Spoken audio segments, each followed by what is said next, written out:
So very warm welcome to everyone, good evening also. और पहली हमारी रीडिंग ग्रुप की शुरुआत कर रहे हैं हम हॉल 8 से, और हम चाहेंगे कि ये आईआईटी के कल्चर में आ जाए, हमारे कल्चर में आ जाए। सो बेसिकली हम यहाँ पे करने के वाले हैं कि अपनी फेवरेट बुक्स के बारे में आपको बताएंगे कि आपको वो बुक क्यों पढ़ना चाहिए, हमें क्या अच्छा लगा उसके बारे में डिस्कस करेंगे हम। तो कोई टेम्पलेट नहीं है, आपने जो भी फेवरेट बुक चाहते हो वो आके हमें बताना चाहते हो उसके बारे में कि आपने ये क्यों पढ़ा था, आखिर आपको ये क्यों अट्रैक्ट किया था और बाकियों को क्यों अच्छा लगेगा, ये आपको बेसिकली यहाँ पे बताना है। सो अभी मैं जो बुक का एक प्रमोशन कर रहा हूँ या फिर जिसके बारे में बताना चाहता हूँ वो है तरकश, जावेद अख्तर साहब की। सो बेसिकली ये गज़ल और उनके पोएम्स का कलेक्शन है। सो उसमें से एक गज़ल मैं आपको कुछ चंद लाइनें सुनाना चाहूँगा। सो पोएम का टाइटल है हिल स्टेशन। चांद पिघला तो चट्टानें भी मुलायम हो गई, रात की सांसें जो महकी और मध्यम हो गई। नर्म है कितनी हवा उतनी फ़िज़ा खामोश है, टहनियों पर ओस पी के हर कली बेहोश है। मोड़ पर करवट लिए अब ऊँघते हैं रास्ते, दूर कोई गा रहा है जाने किसके वास्ते। ये सुकून में खोई वादी नूर की जागीर है। नूर का मतलब है पवित्र, और दूधिया पर्दों के पीछे सुरमई तस्वीर है। धुल गई है रूह लेकिन दिल को ये एहसास है, ये सुकून बस चंद लम्हों को ही मेरे पास है। फासलों की गर्द में ये सादगी खो जाएगी, शहर जाकर ज़िंदगी फिर शहर की हो जाएगी। सो ये बहुत सारी फेमस गज़लों का कलेक्शन होने के साथ साथ बहुत अच्छे अच्छे पोएम्स भी ऐसे हैं जो आपको बहुत रिलेटेबल लगते हैं। दूसरी बात ये कि मैंने ये क्यों शुरू किया, तो बेसिकली मुझे पोएम लिखने का शौक़ है। तो अब या तो फॉर्मल तरीका अपनाएं कि उर्दू सीखना हो तो आप उर्दू बेसिकली पढ़ें। दूसरा तरीका ये है कि आप ऐसे राइटर्स की, फेमस राइटर्स की बुक्स पढ़ें, जैसे अभी मैंने बताया कि आप उनके पोएम्स में जहाँ भी ऐसा लिखा होगा नूर, नूर का मतलब है पवित्र, तो आपको वहीं पर एक उस वर्ड का मीनिंग मिल जाता है, जिससे आपकी वोकैबुलरी बढ़ती है, आपके पोएम्स और इम्प्रूव होने लगते हैं। तो क्यों पढ़ना चाहिए, आई थिंक ये इसका सबसे बेस्ट रीज़न है। और शायद मैंने किसी राइटर की ही बातें सुनी थी, तो उन्होंने बोला था कि अगर आपको और अच्छा लिखना है तो उतना पढ़िए, जितना पढ़ोगे आप उतना अच्छा लिखोगे। तो इसके साथ मैं हमारे अगले रीडर नवनीत को बुलाना चाहूँगा, जो अपनी बुक के बारे में डिस्कस करेंगे। हेलो एवरीवन, मेरा नाम नवनीत है और आज जिस बुक के बारे में मैं डिस्कस करना चाहूँगा उसका नाम है at night all blood is black, और इसके राइटर हैं डेविड डिओप। ये बुक है, आई होप मैंने इसका राइटर का जो नाम है वो सही तरीके से प्रोनाउंस किया हो। तो ये बुक को 2021 में इंटरनेशनल बुकर प्राइज़ अवार्ड मिला था। वहीं से उस न्यूज़ के बाद ही मैंने सोचा कि बहुत ज़्यादा इसको कवर किया जा रहा था लिटरेरी मैगजीन्स में भी और अलग अलग न्यूज़पेपर्स में। मैंने सोचा देखते हैं क्या है, और काफ़ी अगर पेजेस के हिसाब से देखें तो फिर काफ़ी छोटी बुक है। 140-150 पन्नों की किताब है, और इसके पहले इस बुक को पढ़ने के पहले बहुत हैवी रीडिंग हो गई थी मेरी, ऐसे जिसमें 400-500 पेजेस की बुक्स थी। तो मैंने सोचा कि थोड़ा लाइट रहेगा, इससे गलत नहीं हो सकता था मैं। भले ही ये 140 पेजेस की बुक हो, बट जिन थीम्स को इसने टच किया था और इसका जो फुल स्टोरी लाइन है, इसका बैकड्रॉप है वर्ल्ड वॉर, और ये जो दो लोगों की कहानी नहीं है, बट जो दो मेन प्रोटैगनिस्ट्स हैं वो सेनेगलीज सोल्जर्स हैं जिन्हें फ्रेंच आर्मी में कंस्क्रिप्ट किया गया था। तो फिर इसमें जो थीम है वो कॉलोनियलिज्म की है, रेसिज्म की है, और इसके साथ साथ बैकग्राउंड वॉर का है। तो काफ़ी हैवी थीम्स हैं ये। और इसमें जो इसमें स्टोरी लाइन है उसमें होता यूँ है कि ये दो सोल्जर्स हैं, सेनेगलीज हैं, बट फ्रेंच आर्मी में लड़ रहे हैं और सामने जर्मन आर्मी है। तो ये दोनों सोल्जर्स बेस्ट फ्रेंड्स हैं, बचपन से एक दूसरे को जानते हैं, और दो में से एक की डेथ हो जाती है, वो मारा जाता है। तो जो दूसरा सोल्जर होता है वो इससे बहुत ज़्यादा सहम जाता है और इससे बाहर नहीं आ पाता है। तो फिर और जो पहला सोल्जर था वो देखता है कि उसकी बॉडी डिसएम्बेम्बर कर गई है, काफ़ी अलग अलग जगह से काट दी गई है। तो फिर इस पूरे एपिसोड से ये सारे सेनेगलीज सोल्जर्स बहुत ज़्यादा परेशान तो हो ही जाते हैं, बट क्योंकि जो दूसरे सोल्जर का ये बेस्ट फ्रेंड था, तो फिर अब वो बदला लेना चाहता है जो जर्मन सोल्जर्स हैं। तो फिर हमेशा जब शाम को जैसे ही सूरज ढल जाता है, तो फिर एक प्रैक्टिस है कि वो जो वॉर का जो सारा चीज़ चल रही होती है उसे रोक दिया जाता है और लोग अपने अपने ट्रेंचेस में वापस आ जाते हैं, अपने अपने देश के ट्रेंचेस में। तो फिर उसके जस्ट पहले जो दूसरा सोल्जर है वो जर्मन कैंप में जाता है और किसी तरीके से एक सोल्जर को वहाँ से लेकर आता है और उसकी उसी तरीके से जान लेता है जैसे उसकी दोस्त की जान ली गई थी। और ऐसे वो हमेशा करता है, 1 बार करता है, 2 बार करता है, 3 बार करता है, 4 बार करता है, 7 बार तक करता है। और जो उसका खुद का कैंप है जब, और वो साथ साथ में एक ट्रॉफी भी लेकर आता है, जिस सोल्जर की वो जान लेता है उसका हाथ काट कर लाता है।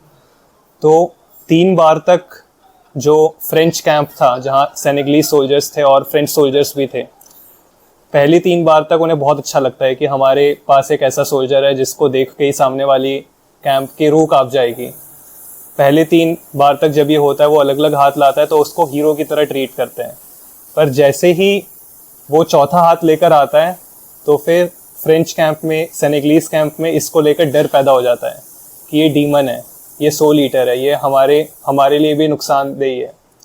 ऐसे फिर ये चीज़ बढ़ जाती है उस कैंप में, फियर बढ़ जाता है और इसको फिर कोशिश की जाती है कि इसको हटाया जाए इस कैंप से, क्योंकि ऑब्वियसली उस कैंप का मोरल डाउन हो रहा था अपने साथ एक ऐसे बंदे को साथ में देखते हुए जो हर बार जाता है और एक हाथ काट के ले आता है। तो फिर इसको साइकेट्रिस्ट के पास भेजा, हॉस्पिटल में भेजा कि अब ठीक है, अब तुम्हारी एक्टिव ड्यूटी ख़त्म हो गई है। वहाँ जाकर ये इस पूरे प्रोसेस के दौरान भी कंटेम्पलेट कर रहा होता है कि अभी तक मेरी लाइफ कैसी रही, मेरी लाइफ ट्रेजेक्ट्री क्या थी, मैं कहाँ जाने वाला था, लेकिन अब मैं कहाँ फंस गया हूँ। मेरे बेस्ट फ्रेंड की डेथ हो गई है, जिससे मैं शादी करना चाहता था उससे मैं शादी नहीं कर पाया, और अभी मैं एक साइकेट्रिक वार्ड में हूँ जहाँ पे एक फ्रेंच डॉक्टर है और उसकी बहुत एक खूबसूरत बेटी भी है जो नर्स की तरह वहाँ काम कर रही है। अब यहाँ तक बहुत ही लीनियर और बहुत ही स्ट्रेट फॉरवर्ड स्टोरी लाइन चलती है। बट इसके बाद जब वो कैंप से अलग हो जाता है, उसके पास बहुत ज़्यादा टाइम होता है सोचने के लिए, कि इन सारी बातों को सोचने के लिए, बहुत सारी चीज़ों को पर्सपेक्टिव में लेने के लिए, तब वो अपने आप को अपने बेस्ट फ्रेंड से अलग नहीं कर पाता है। तब हम देखते हैं कि ये जो 2 सोल्जर्स थे जो एक दूसरे को भाई मानते थे, भाई से भी ज़्यादा मानते थे, अब उसको जो सेकंड सोल्जर है उसको ऐसा लगने लगता है कि जिस बंदे की डेथ हो गई थी, जो मारा गया था, वो और ये एक ही बॉडी में आ चुके हैं। और भी कुछ डिटेल्स हैं और इसमें सेनेगलीज जो फोकलोर्स हैं उसका भी यूज़ किया गया है। साथ साथ भले जैसे फ्रेंच आर्मी में सेनेगलीज सोल्जर्स लड़ रहे थे, पर उनके साथ उस दौरान कैसा रेसिज्म हो रहा था और क्या क्या उनको अलग तरीके से ट्रीट किया जा रहा था। तो ये सारी चीज़ों को सेनेगलीज फोकलोर को यूज़ करते हुए अलग अलग थीम्स को बहुत ही कंसाइज मैनर में, क्योंकि इन थीम्स को यूज़ करने में काफ़ी बार मैंने ऐसा देखा है, जितना मैंने पढ़ा है, कि राइटर्स बहुत ज़्यादा स्पेस ले जाते हैं और वो चीज़ों को वीव नहीं कर पाते हैं उस तरीके से जिससे कहानी बहुत अच्छी तरीके से उभर के आए। तो फिर शायद ये भी एक वजह हो कि इस बुक को इंटरनेशनल बुकर प्राइज़ मिला है 2021 का। तो मैं चाहूँगा कि आप सब भी ये बुक पढ़ें, काफ़ी अच्छी बुक है। और ऐसा नहीं है कि आप 2 दिन 3 दिन में पढ़ लेंगे, क्योंकि काफ़ी हैवी बुक है। एटलीस्ट 1 हफ्ता और उसके बाद आपको भी इसे प्रोसेस करने में टाइम लगेगा, बट बिल्कुल वर्थ इट होगा। Thank you. So thank you Navneet इतने अच्छी रीडिंग के लिए। बेसिकली हम प्लान कर रहे हैं कि हम हर दूसरे और चौथे संडेज़ को 7 to 8 ये प्लान करेंगे रीडिंग ग्रुप। और पूरे IIT से, इवन बाहर से अगर किसी को लाना चाहते हैं जो बुक रीडर है या मिड बुक रीडर है, हमारे साथ कुछ स्टोरी शेयर करना चाहता है, तो बिल्कुल हम चाहेंगे कि हमारे साथ जुड़े। वो इसके पोस्टर्स हम बहुत जल्दी लगा देंगे। सो हम अगले रीडर को बुलाना चाहेंगे, जिनका हितेश। हाय पीपल, आई एम हितेश और मैं एक शॉर्ट स्टोरी पढ़ूंगा। बहुत शॉर्ट स्टोरी है और अगर तुम एविड रीडर्स हो तो तुम में से काफ़ी लोगों को इस स्टोरी के बारे में पता होगा। तो किसी बुक में भी मैंने स्टोरी देखी है, पर करंटली मेरे पास बस टेक्स्ट है फ़ोन में, तो मैं अपने फ़ोन से रीड कर रहा हूँ। ये एक ओल्ड फोक टेल है अपेरेंटली मेसोपोटामिया से है 1500 ईयर्स अगो, और उसके बाद से बहुत अलग अलग सिचुएशंस में ये वापस देखी गई है अलग अलग फॉर्म्स में, पर जनरल टेम्पलेट वही रहा है. At some point some Sufi saints also rewrote it under different names when death came to Baghdad, and in a book by a Sufi teacher Idris Shah, in a book called Tales of the Dervishes. पर most recent और सबसे famous उसका format Somerset mom ने लिखा है 1931 में. वो एक ओहारा की बुक मीटिंग इन समारा, उसके लिए प्रोलॉग लिखा था उसने. छोटी सी स्टोरी है, मैं रीड करूंगा उसे. This version is written by Somerset Maugham. A merchant in Baghdad sends his servant to the marketplace for provisions. Soon afterwards, the servant comes home, white and trembling, and tells him that in the marketplace he was jostled by a woman whom he recognized as Death, who made a threatening gesture. Borrowing the merchant's horse, the servant flees at great speed to Samara, a distance of about 75 miles, where he believes Death will not find him. The merchant then goes to the marketplace and finds Death, and asks why she made the threatening gesture to his servant. She replies, "That was not a threatening gesture, it was only a start of a surprise. I was astonished to see your servant in Baghdad, for I have an appointment with him tonight in Samara." That is it. Thank you. Hello, hi. I am Soumyadeep. मैं hall 8 का resident हूँ. And इसमें मैं ये book पढ़ रहा हूँ. I think it's visible. I do what I do by Raghuram ji Rajan, who is our former RBI governor.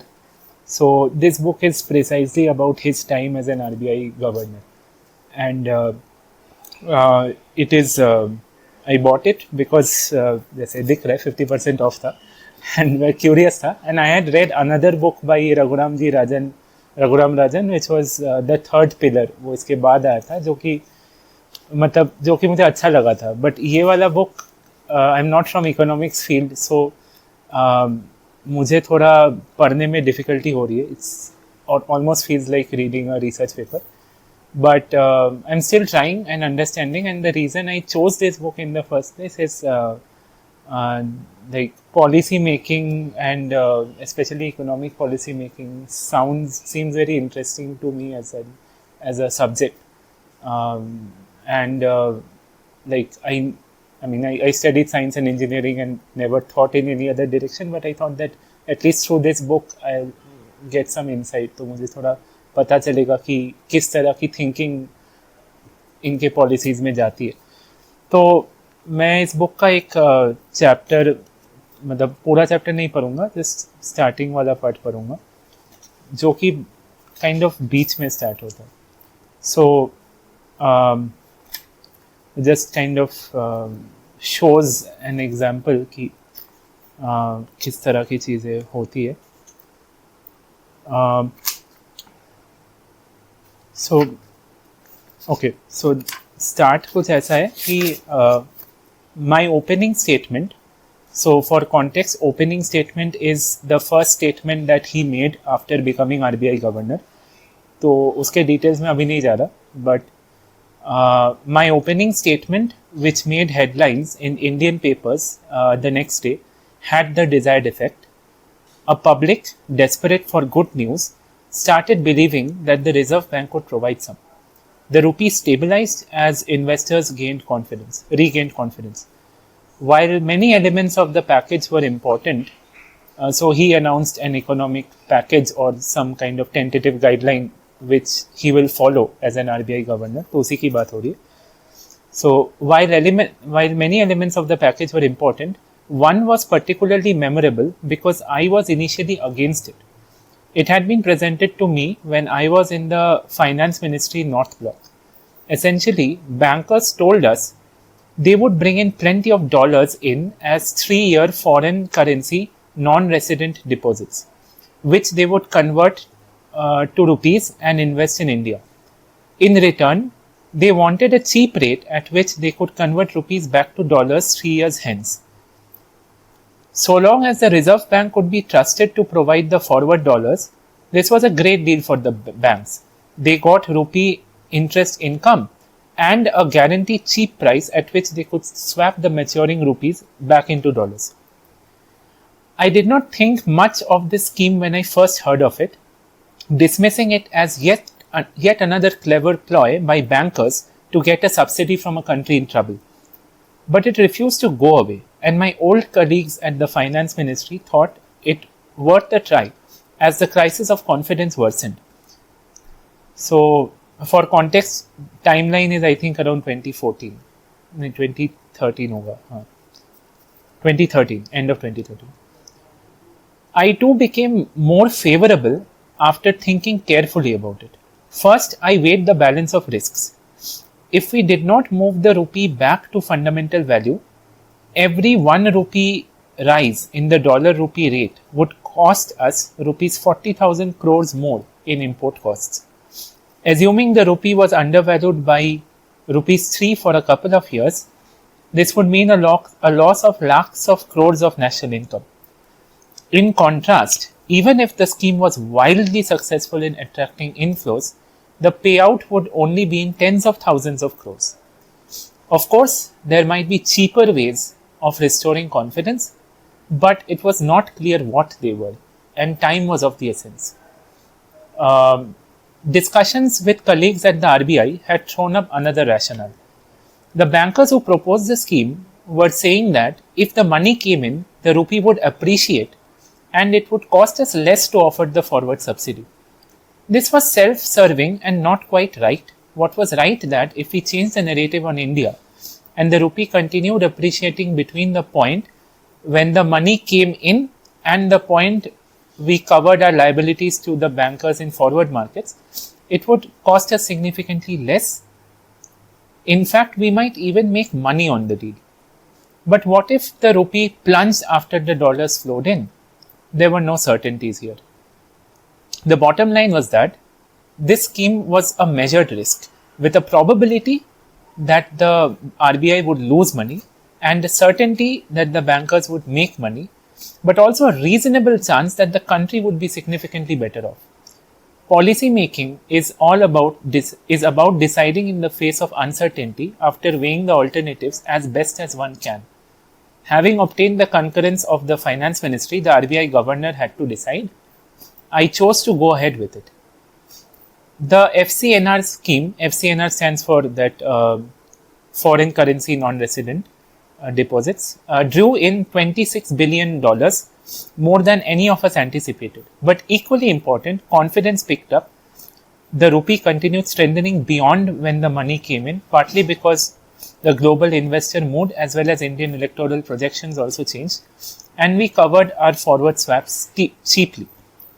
The rupee became one of the most stable emerging market currencies for a while.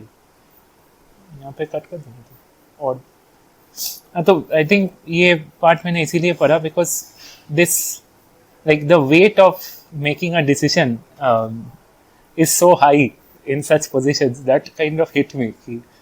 एक तरह glamour लगता है कि हाँ RBI governor बन गए, but like that one decision of yours can just fuck up so many things, or like it's just shit.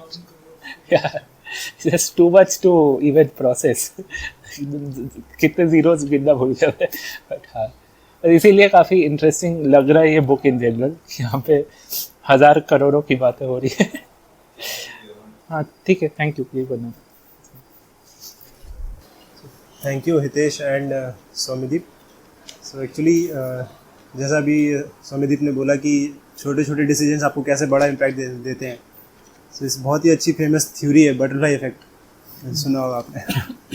तो butterfly effect का बेसिकली कहना ये होता है कि अगर butterfly flap its wings in Japan और somewhere its causes tsunami in Mexico. So basically छोटा डिसीजन कैसे कितना बड़ा इम्पैक्ट कर सकता है, ये उसका बेसिक मूल है. कैसे बटरफ्लाई इफेक्ट हो सकता है और क्या होता है. सो इसी के साथ हम अगले रीडर को बुलाना चाहेंगे, Shubham. Good evening, everyone. So, I read some books recently, but मैं books लाया नहीं हूँ, so मेरे रूम में पड़े. So, about I think 2 months back मैंने एक किताब पढ़ा. वो किताब का नाम था, वो बहुत टाइम से मेरी रीडिंग लिस्ट में था. उस किताब का नाम था 100 Years of Solitude by Gabriel Garcia Marquez. और मैं अपने आप को बहुत खुशकिस्मत मानता हूँ कि मैंने वो किताब पढ़ा, because it is a very lovely book. I mean, एक है, मुझे कभी भी कोई किताब होती है, मुझे ब्यूटीफुल राइटिंग बहुत अच्छा लगता है. It's something, you know, when someone writes so well that it just does you. And I think Gabriel Garcia Marquez का जो राइटिंग है इस किताब में, मैंने इतना सुंदर, इतना बढ़िया राइटिंग शायद ही कोई किताब में देखा है. He also won the Nobel prize for literature and this is one of his most celebrated works. ये जो जॉनर इन्होंने लिखा था, इसको ना मैजिकल रियलिज्म बोलते हैं. मैजिकल रियलिज्म मतलब, एक तो होता है हम लोग जो फैंटेसी पढ़ते हैं, नार्निया वगैरह, वो थोड़ा फैंटेसी वर्ल्ड ही हम जानते हैं. मैजिकल रियलिज्म इसकी रियल वर्ल्ड में ही है, बस वो गार्निशिंग मैजिक का हुआ है. मतलब अभी हम जा रहे हैं, फूलों की बरसात हो रही है, लेकिन बाकी सब नॉर्मल चला पूरा महीना, बस एक दिन फूलों की बरसात हो गई. तो एडल्ट लोग भी खुश है कि हाँ, इतना मैजिक है, ज़्यादा मैजिक नहीं हो रहा है. But so he did magical realism and then he wrote beautiful lines. I was very happy reading that. So मैंने गैब्रियल गार्सिया मार्केस पढ़ा, और उसके बाद जैसा नवनीत बता रहे थे, I also had been reading थोड़ा heavy books. So I decided to read something light. So और मैंने देखा कि थोड़ा पैसे को बचाते हैं, और पीके केलकर लाइब्रेरी में क्या क्या बुक्स है वो देखते हैं. और मुझे पता भी चला कि there is this nice funny book, और पीके केलकर में थोड़ा क्लासिक्स है. So there was this book called 3 Men in a Boat. वो एक फेमस कॉमेडी बुक है. तो मैं देखा कि ये पढ़ता हूँ थोड़ा अपना मूड लाइट करने के लिए. सो 3 Men in a Boat, जैसा कि नाम है वैसा ही है. 3 दोस्त लोग बेसिकली बोटिंग एक्सपीडिशन में जाते हैं कि चलो हम लोग घूम के आते हैं, और उनके एडवेंचर या मिस एडवेंचर आप जो भी बोलिए उसके ऊपर है. So there this 3 men and then there is this dog. And छोटी सी बुक है, देयर लाइक 12-16 चैप्टर्स, ज़्यादा मोटी भी नहीं है. तो वो 12 चैप्टर्स में मैंने नोटिस किया 4 चैप्टर तो ऐसे थे कि it really made me laugh out loud. मतलब अगर कोई रूम के बाहर से गुजर रहा होगा तो सुनाई दिया होगा कि जोर से हंस रहा है.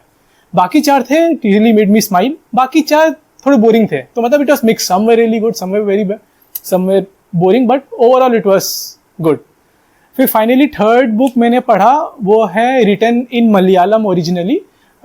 उस ऑथर का नाम है बेन्यामिन. उन्होंने किताब लिखा, उसका नाम है गोट डेज. तो गोट डेज इज बेसिकली, हम लोग इंडिया में देखते और हम लोग ने सुना भी है कि बहुत हमारा माइग्रेशन होता है गल्फ कंट्रीज में. गल्फ कंट्रीज में हम लोग काम के लिए बहुत जाते हैं, एंड स्पेशली केरल से तो बहुत ज़्यादा लोग जाते हैं. और हमने शायद सुना भी होगा कि कतर वगैरह में जाते हैं. What are the condition of the immigrants, how it is. So this is based on an actual story where an Kerala immigrant went to work for a Gulf country and he was sort of kidnapped by someone. मतलब वो कुछ और job के लिए गया था, उसको किसी और ने किडनैप कर लिया, and then he had to stay and tend goats in a desert basically. पूरा रेगिस्तान में hundreds of goats he used to tend away from humanity, away from everything in very difficult circumstances, and he became so isolated, so everything कि उसका life ही गोट जैसा हो गया था. So it is a very good book. वो शायद 250 page के आसपास का था. So these are the books that I read. Thank you. Thank you Shubham for sharing such a lovely experience. So मैं नेक्स्ट रीडर को बुलाना चाहूँगा, अजिंक्य, जो हमारे साथ अपनी जर्नी शेयर करेंगे. हेलो, मैं कुछ प्रिपेयर करके नहीं आया हूँ, तो मैं बहुत शॉर्ट में बोलूँगा. लेकिन मेरा ये था कि मैं एक्चुअली ऐसे बुक्स पढ़ता हूँ जो मुझे नेचुरली, मतलब कोई मैं लाइफ में क्वेश्चन फेस कर रहा हूँ तो मैं अगर आंसर्स ढूंढता हूँ तो मैं कोई बुक मिलता है तो पढ़ता हूँ. तो एक्चुअली मैं पहले सोशल मीडिया का बहुत हेवी यूज़र था. मतलब एक्चुअली मैं मतलब एक तरह से अनकॉन्शियसली सॉर्ट ऑफ यूज़ करता था कि सोशल मीडिया पर. तो फिर मुझे लगा कि ये एक, मतलब जब पर्सनल एक्सपीरियंस से मुझे लगा ये एक वेस्टेज है. मतलब कि सोशल मीडिया पे हम कुछ प्रोडक्टिव या कुछ वर्थवाइल अचीव नहीं कर रहे, इतना टाइम वेस्ट करते हैं. फिर उसके बाद कोविड के पहले इसलिए मैंने काफ़ी सर्च किया कोई अच्छी बुक होगी, तो फिर मुझे, और मैं नॉन फिक्शन ही ज़्यादा पढ़ रहा हूँ आजकल, तो मैंने एक इंडिस्ट्रैक्टेबल करके एक बुक थी बाय नीर एयाल, तो वो मुझे मिली. तो नीर एयाल एक शिकागो, कोई वॉर्टन या शिकागो बूथ किसी का एलुमनाई है, और उसने वो बिहेवियरल मतलब इकोनॉमिक्स टाइप या मतलब बिहेवियरल इंसाइट्स वो प्रोवाइड करता है. और उसने फेसबुक और ये सब जो बड़ी बड़ी सोशल मीडिया कंपनीज हैं इनको एडवाइस किया हुआ है कि इनके जो एक्चुअली एल्गोरिदम्स होते हैं वो एक नोवेल्टी क्रिएट करने के लिए डिज़ाइन किए होते हैं कि कैसे। उसकी एक पहली बुक है हुक, जो मैंने पढ़ी नहीं है, उसका यह है कि कैसे आपको मतलब ग्लूड रखे सोशल मीडिया को, और कैसे आप ज़्यादा से ज़्यादा टाइम स्पेंड करें, क्योंकि जितना टाइम आप स्पेंड करते हैं इनका रेवेन्यू इसी पर डिपेंड करता है। आप जितना यूज़ करते हैं, जितना टाइम स्पेंड करते हैं, इनका रेवेन्यू बढ़ता है। तो फिर उसके बाद मैंने इंडिस्ट्रैक्टेबल पढ़ना चालू किया, तो उसमें उसने कुछ कुछ हैक्स बताया है। उसने बताया कि 2 टाइप से हम डिस्ट्रैक्ट होते, मतलब इंडिस्ट्रैक्टेबल मतलब बेसिकली अपोजिट ऑफ डिस्ट्रैक्शन। तो कैसे हम डिस्ट्रैक्ट होते हैं, 2 चीज़ों की वजह से डिस्ट्रैक्ट होते हैं। एक हमारे इंटरनल डिस्ट्रैक्शंस होते हैं, एक हमारे एक्सटर्नल डिस्ट्रैक्शंस होते हैं। तो उसने बस सोशल मीडिया कवर नहीं किया है, हर एक चीज़ कवर की है। जैसे उसने बोला है कि आप अगर किसी नॉइजी प्लेस में वर्क कर रहे हो, एग्जांपल दे रहा हूँ मैं, तो आप किसी नॉइजी प्लेस में वर्क कर रहे हो तो आप इतना फोकस्ड तरीके से वर्क नहीं कर पाते, और वही अगर एक क्वाइट प्लेस है जिसमें आप फोकस करके वर्क कर रहे हो तो आपका वर्क इम्प्रूव होगा, क्वालिटी ऑफ वर्क इम्प्रूव होगा। तो ऐसे उसने एग्जांपल्स दिए। फिर उसने सोशल मीडिया पे के भी काफ़ी हैक्स बताया, कुछ कुछ ऐप्स जिससे आप जैसे न्यूज़ फीड इरेडिकेट कर सकते हो, न्यूज़ फीड इरेडिकेटर वगैरह कुछ ऐप्स है। फिर कुछ और ऐप्स उसने बताया है, जैसे जिसमें अगर आपको कोई आर्टिकल पढ़ना है तो आप उसको, उसमें वो ऑडियो में आता है, और मतलब उसका ऑडियो उसका रीड करके आपको, आप ईयरफोन लगा के जब आप कहीं जा रहे हो उस ऐसे सुन सकते हो। तो उससे आपको काफ़ी टाइम सेव होता है। तो वो मैंने पहले पढ़ा था, वो मुझे काफ़ी अच्छा लगा था। फिर उससे मेरा काफ़ी मेरा सोशल मीडिया यूजेज कम हुआ, और काफ़ी मतलब फिर उसके मतलब मैंने फिर उसके बाद वो मैंने कोविड के जस्ट स्टार्टिंग में मैं पढ़ रहा था, मतलब जब कोविड का फर्स्ट फेज चालू हुआ था। उसके बाद मैंने रिसेंटली पढ़ी लास्ट ईयर दिसंबर के अराउंड एक उसके दूसरी बुक थी डीप वर्क। वो उसका ऑथर है कैल न्यूपोर्ट, और कैल न्यूपोर्ट भी काफ़ी फेमस है डिजिटल मिनिमलिज्म के लिए, और वो एक्चुअली MIT से कंप्यूटर साइंस में PhD है, और अभी जॉर्जटाउन यूनिवर्सिटी में कंप्यूटर साइंस का प्रोफेसर है। तो वो काफ़ी स्टूडेंट्स के लिए, और मतलब स्पेशली स्टूडेंट्स के लिए और जैसे रिसर्च स्कॉलर्स, इनके लिए काफ़ी यूज़फुल टाइप की चीज़ें वो लिखता है। उसका यूट्यूब चैनल भी है और ब्लॉग भी है शायद। तो उसकी डीप वर्क थी। डीप वर्क का थोड़ा सा अप्रोच जो है वो इससे अलग है। मतलब उसने डीप वर्क एक्चुअली बोला है कि डीप वर्क और शैलो वर्क एक उसने डिफरेंस बोला है। तो जैसे हम जो रिसर्च कर रहे हैं ये एक डीप वर्क है, मतलब आपको काफ़ी फोकस्ड अटेंशन, काफ़ी लॉन्ग ड्यूरेशंस के लिए, और आपको काफ़ी मतलब ट्रेनिंग लगती है ये करने के लिए। जैसे आपको कोई अगर साधारण सा काम करना है तो वो मतलब शैलो वर्क होता है। और तो उसने और वो डीप वर्क और शैलो वर्क का उसने वही कि कितना स्किल लेवल आपको लगता है, कितना फोकस आपको लगता है, ऐसे कुछ 2-3 पॉइंट्स बताए हैं जो उसमें डिफरेंसेस है। और उसने तो एक्चुअली उसने भी काफ़ी चीज़ें बताई है जो आप इम्प्लीमेंट कर सकते हो एक फोकस तरीके से वर्क करने के लिए। तो उसने भी यही बताया कि मतलब जैसे आप एक जो प्लेस चुन रहे हो वो प्लेस मतलब कंफर्टेबल होनी चाहिए, और ये सब। और उसने बोला कि क्विट सोशल मीडिया। उसने बोला कि आप सोशल मीडिया के कॉस्ट एंड बेनिफिट्स देख के, जैसे जो भी आप यूज़ कर रहे हो, तो मतलब अगर इससे आपको कोई मतलब कॉस्ट बेनिफिट्स भी आपको हो सकते हैं। तो उसने बोला कि आप इस दोनों को वे करके डिसाइड करो आपको कौन सा सोशल मीडिया यूज़ कर रहा है, कौन सा नहीं यूज़ कर रहा है। और उसने खुद ने पर्सनली एडवाइस किया कि आप सोशल मीडिया क्विट करो, और कई तरीके बताए जिस तरह से आप सोशल मीडिया क्विट कर सकते। तो ये दोनों बुक्स पढ़ने के बाद मेरा सोशल मीडिया यूजेस काफ़ी कम हुआ। मैं फेसबुक वगैरह पे पोस्ट करता हूँ, लेकिन मेरा एक्चुअली मैं न्यूज़ फीड नहीं देखता। तो मेरा टाइम मतलब मैं भले एक्टिव हूँ सोशल मीडिया पे, पर मेरा time spent on social media बहुत कम है।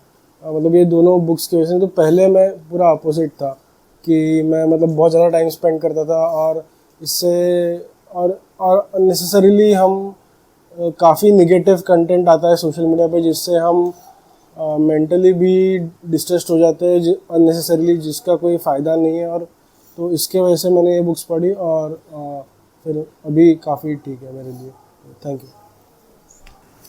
Thank you Ajinkya. और जैसा कि आप देख रहे हैं कि हमारे रीडिंग ग्रुप में स्नैक्स और टी आपके लिए हमारी तरफ से रहेंगी। सो हमारे आखिरी रीडर सुमित को बुलाना चाहेंगे। सो मेरा नाम सुमित है और मैंने एक किताब पढ़ी थी रिसेंटली। कोविड जैसे ही ख़त्म हुआ था और मैं आईआईटी कानपुर जस्ट आने वाला था, तो उससे पहले मैंने एक किताब पढ़ी जिसका नाम था ancient future learning from Ladakh. तो बेसिकली मेरा इंटरेस्ट थोड़ा रिमोट एरियाज़ के कल्चर्स में रहता है, कि जैसे कि आपका लद्दाख हो गया, जितने भी तिब्बतन कल्चर्स हैं उसमें काफ़ी इंटरेस्ट रहता है मेरा जानने के बारे में। तो मैंने वो किताब पढ़ी। तो किताब वो लिखी थी Helena, she is a director, और वो किताब 1991 में लिखी गई थी। तो उस किताब में बेसिकली लद्दाख की पूरा कल्चर और लर्निंग फ्रॉम लद्दाख के बारे में बताया गया था। तो बेसिकली स्टोरी ऐसी स्टार्ट होती है कि शी इज़ अ ट्रैवलर, तो उसको देखना था कि हम कितना अपने आप को एक्सटेंड कर सकते हैं फ्यूचर में जाके। हम देखते हैं कि भले ही वो अमेरिका में रही कुछ साल, उसने अपनी लाइफ को कंपेयर किया विद लद्दाख से, कि हम इंडस्ट्रियलाइजेशन के नाम पे बहुत सारी चीज़ें कर रहे हैं लाइफ में, लेकिन एक्चुअल में पीस नहीं आ पा रहा माइंड में। वो कंपैरिजन करती है कि मटेरियलिस्टिक लाइफ और जो रियल लाइफ जो वहाँ लोग जी रहे हैं सेटिस्फैक्शन के साथ, उसके बारे में कंपैरिजन किया गया है। उन्होंने वहाँ के डिफरेंट तांत्रिक विद्याएं जो यूज़ करते हैं मॉन्क्स, उसके बारे में कहा है। उसने वहाँ की लोकल लैंग्वेज सीखी, राइटर ने पूरा बताया। सीखने में टाइम लगा, 3-4 साल लगे, बट उसने अपने 3-4 साल विदाउट एनीथिंग कम्युनिकेशन बिताया वहाँ पर। स्टोरीज बेसिस में है। उसके बाद धीरे धीरे वहाँ लद्दाख का एक कल्चर है, मतलब मल्टीपल हस्बैंड्स का, तो उसके बारे में भी बताया उसने कि कैसा होता है। उसमें सेक्स लाइफ के ऊपर कंपैरिजन किया है कि सेक्स लाइफ कैसी है, कि एक लड़की रहती है तो उससे पूछती है कि आपके 2 पति हैं, तो आप किसके साथ सोना पसंद करती हैं। तो नॉर्मली वो कहती है कि किसी और सो जाऊँगी, कोई दिक्कत नहीं है। तो वो पूछती है कि आपके अंदर कोई फीलिंग नहीं आती, तो बोलती है कोई फीलिंग नहीं है, दोनों मिलने बराबर हैं।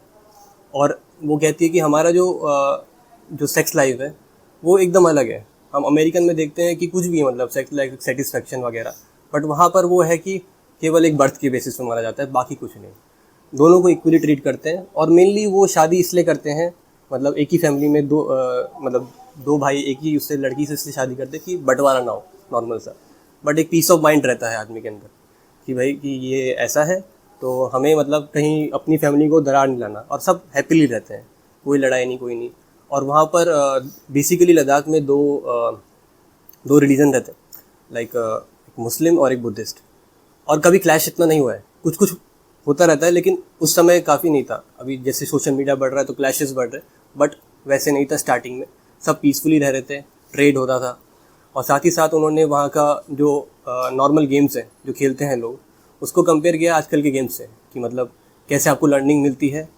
और वहाँ की जो साइंटिफिक चीज़ें, जैसे कि अभी हम शांति आइस स्तूपा की बात करते हैं, तो आइस स्तूपा जो आइडिया है बेसिकली वहीं से है, ज़ंस्कार वैली से, जो लद्दाख में है। वहाँ नेचुरली आप देखेंगे कि पॉन्ड से पूरा पानी निकलता है, और उसका पूरा डिस्क्रिप्शन दिया है कि रेनबो फॉर्मेशन पूरा का पूरा, और साथ में एक स्तूपा बन जाना और उसको पानी को दोबारा यूज़ करना। तो उसके बारे में पूरा डिटेल में उसने एक्सप्लेन किया है। साथ ही साथ उसने सेकमॉल के बारे में डिस्क्राइब किया, जो सोनम वांगचुक हैं, आप जानते होंगे, फेमस साइंटिस्ट कह सकते हैं और फिलोसोफर कह सकते हैं। तो उनके बारे में डिस्क्रिप्शन किया कि उनसे मिले थे, उनके जो आइडियाज़ थे उसके बारे में बात की गई है। तो स्टोरी ये पूरा about materialistic life and real life के ऊपर कंपैरिजन किया लद्दाख और वेस्टर्नाइजेशन के ऊपर। तो जैसे हम बोलते हैं कि वेस्टर्नाइजेशन बहुत पॉजिटिव चीज़ है, अभी हम देख के यहाँ से बोल रहे हैं, बट एक्चुअल में अगर आप विलेज लाइफ में रहेंगे तो आपको पीस सा फील होगा, और जो इटर्नल पीस है वो वेस्टर्नाइजेशन में नहीं है। उसने ऐसे पूरा बताया इसके रेस में।